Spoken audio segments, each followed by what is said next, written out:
1. Sebuah kebijakan publik mengenai pengelolaan limbah di kawasan industri baru diterapkan. Dalam proses evaluasi, ditemukan bahwa pelaksanaannya mengalami hambatan akibat lemahnya koordinasi antara pemerintah daerah dan pelaku industri.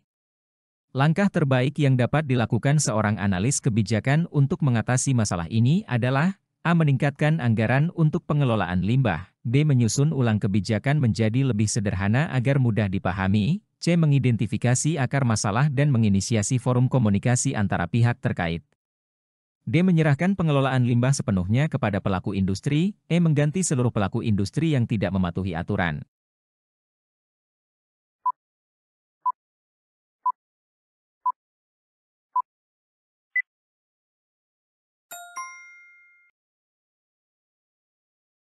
Seorang analis kebijakan harus mampu menganalisis akar masalah untuk menghasilkan solusi yang efektif. Dalam kasus ini, akar masalahnya adalah lemahnya koordinasi. Membentuk forum komunikasi akan memperbaiki hubungan dan meningkatkan kerja sama antara pihak terkait. Opsi lainnya, seperti meningkatkan anggaran atau mengganti pelaku industri, tidak langsung menyelesaikan akar masalah.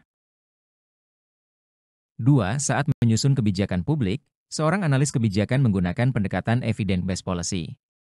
Langkah berikut yang paling mencerminkan pendekatan tersebut adalah A. Melibatkan seluruh stakeholder dalam setiap tahap penyusunan kebijakan. B. Menggunakan data dan penelitian ilmiah untuk mendukung keputusan kebijakan. C. Mengutamakan kepentingan mayoritas masyarakat dalam kebijakan. D. Melakukan survei terhadap masyarakat untuk mengetahui preferensi mereka. E. Memastikan kebijakan yang dibuat sesuai dengan aspirasi pemimpin daerah.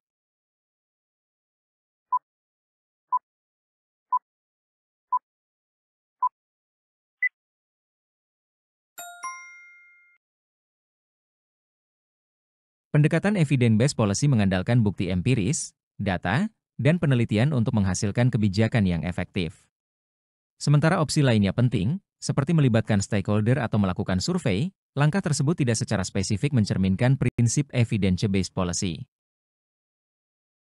3. Dalam analisis kebijakan publik, tahap formulasi kebijakan sering menghadapi kendala politis.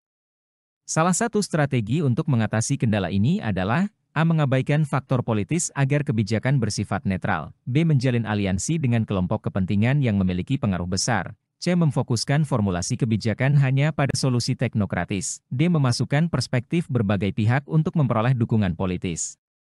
E. Mengajukan kebijakan secara langsung tanpa melibatkan aktor politis.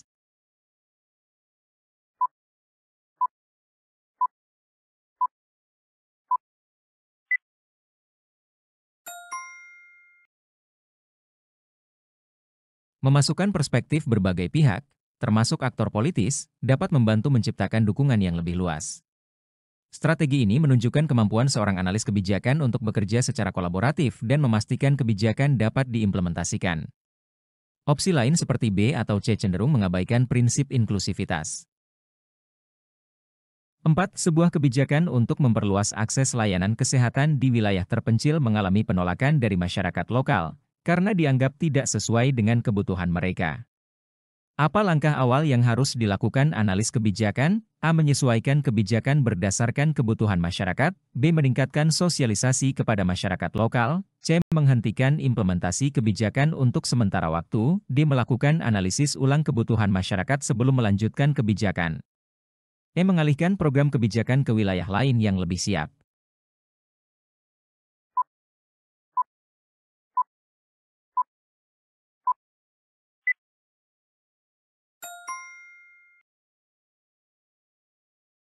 Langkah awal yang tepat adalah melakukan analisis ulang kebutuhan masyarakat. Penolakan masyarakat menunjukkan adanya gap antara kebijakan dan kebutuhan. Langkah ini memastikan kebijakan yang dibuat relevan dan dapat diterima oleh masyarakat. Sosialisasi berguna, tetapi hanya efektif jika kebijakan telah sesuai kebutuhan. 5. Dalam evaluasi kebijakan publik, seorang analis menemukan bahwa kebijakan yang telah berjalan 5 tahun hanya mencapai 50% dari target. Apa yang harus menjadi prioritas dalam evaluasi kebijakan tersebut? A. Menyusun kebijakan baru yang lebih realistis. B. Mengevaluasi indikator keberhasilan dan sumber daya yang digunakan. C. Mengganti pelaksana kebijakan untuk meningkatkan efektivitas. D. Mengidentifikasi pihak yang bertanggung jawab atas kegagalan kebijakan. Menghentikan kebijakan karena dianggap tidak berhasil.